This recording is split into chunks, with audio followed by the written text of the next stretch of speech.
হে Spain, তোমার অলিতে গলিতে আমার মুসলমানদের যে পদচারণা ছিল, আজ সে মুসলমানরা নিশ্চিহ্ন হয়েছে, মুসলমান নাই।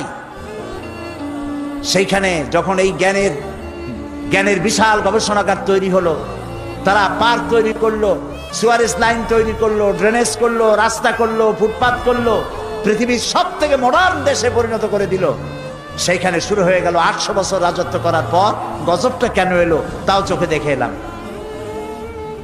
তারেক বিন জিয়াদ যে মসজিদ তৈরি করেছেন কর্তুবায়, কর্ডোবা বলা হয় ইংরেজিতে, আরবি নাম কর্তুবা, বিশাল মসজিদ, 1 লক্ষ লোক নামাজ পড়তে পারে সেই মসজিদের মধ্যে। আমি যখন মসজিদের মধ্যে প্রবেশ করলাম আমার সাথীদেরকে নিয়ে, যায় দেখলাম মসজিদের ভেতরে সব মূর্তি দিয়ে ভরা। মসজিদের বিশাল মিনারের প্রত্যেকটি খোপে খোপে একটা করে মূর্তি দাঁড়ানো। আমার সাথের কিছু লোক নামাজ পড়তে চাইলো মসজিদের ভেতরে, পুলিশ একটি এসে তাকে চেপে ধরলো, বলল ভুলে যাও, এটা তোমাদের মসজিদ ছিল, এটা মসজিদ নয়, এটা গির্জা, এখানে সেজদা দিতে দেওয়া হবে না। বুক ফেটে কান্না আসতে লাগলো। এটা ছিল সেই কর্ডোবার মসজিদ। যখন মুসলমানেরা তাদের যখন পরাজয় এলো, পারস্পরিক সন্দেহ ঘনীভূত হতে লাগলো, একজন আর একজনকে মানে না, নেতৃত্ব মানে না, ভোগ বিলাসে মাতোয়ারা হয়েছে, বিলাসী হয়েছে, আইয়াস হয়েছে। আল্লাহর গজব এসে গেল, শুরু হলো যুদ্ধ। ইসাবেলা 1 এপ্রিল মাসের 1 তারিখে যুদ্ধের ঘোষণা দিলেন। যুদ্ধ শুরু হলো, সমানে মুসলমান মরতে লাগলো। তারা প্রস্তুত ছিল না, সমানে মার যেখানে পায় সেখানে। মুসলমানেরা মার খেতে খেতে হয়রান হয়ে গেল। রানী ইসাবেলার পক্ষ থেকে ঘোষণা করা হলো, কর্ডোবার মসজিদের মধ্যে যারা আশ্রয় নিবে তাদেরকে নিরাপত্তা দেওয়া হবে।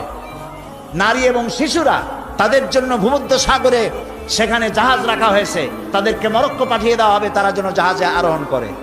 জাহাজগুলি ছিল ফুটা, হাজার হাজার মুসলিম নারী আর শিশু গিয়ে জাহাজে উঠলো, জাহাজগুলি ডুবে হাজার হাজার মুসলমান শিশু আর নারী পানিতে তাদের সলিল সমাধি হয়ে গেল। 40,000 লোক পুরুষ ঢুকলো গিয়া কর্ডোবার মসজিদের মধ্যে। চতুর্দিক থেকে দরজা বন্ধ করে দেওয়া হলো, ভেতরে কেরোসিন ঢেলে দিয়ে আগুন জ্বালায় দেওয়া হলো। 40,000 মুসলমান মসজিদের ভিতরে পুড়াইয়া ভস্ম করে দেওয়া হলো। শুধু কাঁদছি মসজিদের মধ্যে ঢুকে এই দৃশ্য দেখে। বাইরে এসে দেখলাম নদী, মসজিদের পাশে একটি নদী, ছোট্ট নদী, কর্ণফুলীর মতোই হবে বা তার থেকে ছোট হবে। এই নদীর ভেতরে মুসলমান কেটে কেটে ফেলানো হতে লাগলো, মুসলমানদের রক্তে দরিয়া লাল হয়ে গেল। পাশে ছিল লাইব্রেরি, মুসলমানেরা গবেষণা করত যে কিতাব, সেই সব কিতাব, হাদিস, দর্শন, বিজ্ঞান সব বই ফেলে দেওয়া হলো। সেই সমস্ত কিতাব ফেলে দেওয়ার কারণে নদীর স্রোত বন্ধ হয়ে গেল।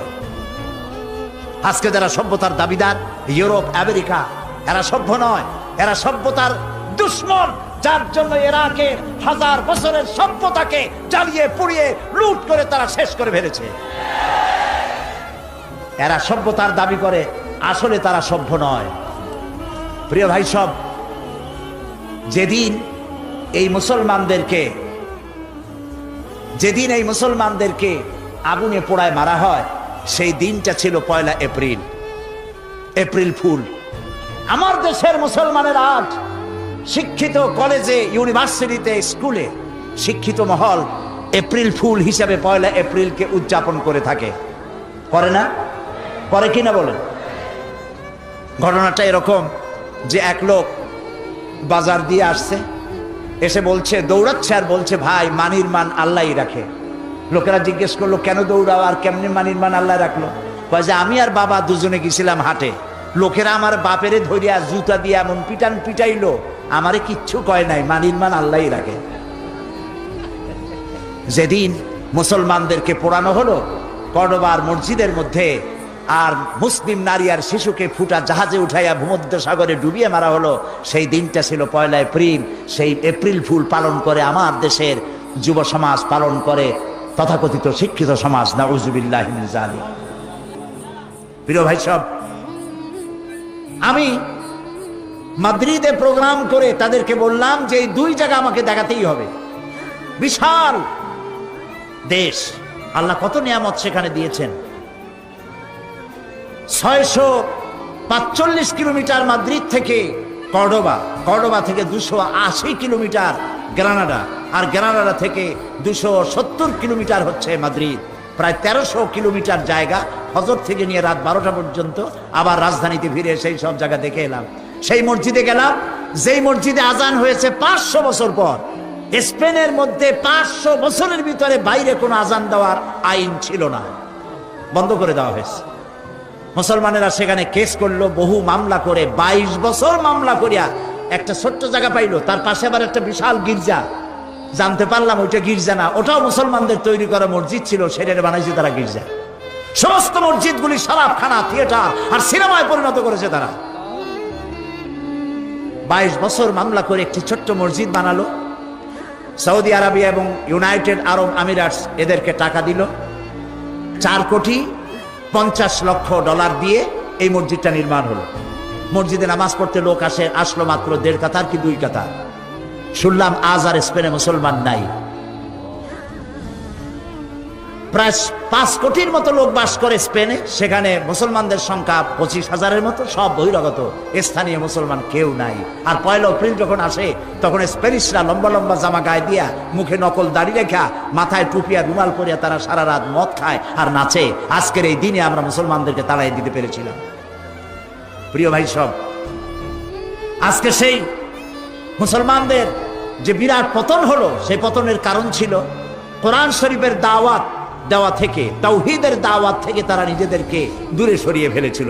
তারা তাওহীদের দাওয়াত দেয়নি, তারা মানুষকে কোরআনের দিকে আকৃষ্ট করেন। এই ক্ষমতার উপরে টিকে থাকার জন্য বিলাসী জীবন যাপন করেছে। আবু আবদেল ছিল তাদের শেষ রাষ্ট্রপ্রধান। যখন যুদ্ধ শুরু হলো সে দৌড়াচ্ছিল, তার মায়ের কাছে গিয়ে কাঁদতেছিল। মা বলল, তোমার বাবারা, তোমার বাপ দাদারা এই দেশ দখল করেছিল বুকের রক্ত দিয়া, আর তুমি বুকের রক্ত দিয়ে এ দেশকে রক্ষা করতে পারলে না। এই নাও আমার হাতের চুরি পরিয়া আফ্রিকার জঙ্গলে গিয়া পালায় যাও। আমার জন্য খুব ভালো হতো যদি তোমার মুখ আমি না দেখতে পারতাম আমার মরার আগে। প্রিয় ভাই সব, এ ছিল মুসলমানদের করুণ ইতিহাস। কিন্তু মুসলমানদের মূল ইতিহাস ছিল যে কোরআন যখন এসেছিল, আল্লাহ তাআলা বলেছেন, قد جاءكم من الله نور وكتاب مبين। আমি আল্লাহর পক্ষ থেকে তোমাদের জন্য এসেছে আলো। আমি তোমাদেরকে একটা আলো দিয়েছি, ওয়া কিতাবুম মুবিন, আর সুস্পষ্ট একখানা কিতাব আমি তোমাদেরকে দিয়েছি। এখন যে আলো দিলাম সে আলোর নাম হলো মুহাম্মাদুর রাসূলুল্লাহ সাল্লাল্লাহু আলাইহি ওয়াসাল্লাম, আর কিতাব হচ্ছে এই কোরআন শরীফ। এই দুইটা জিনিস।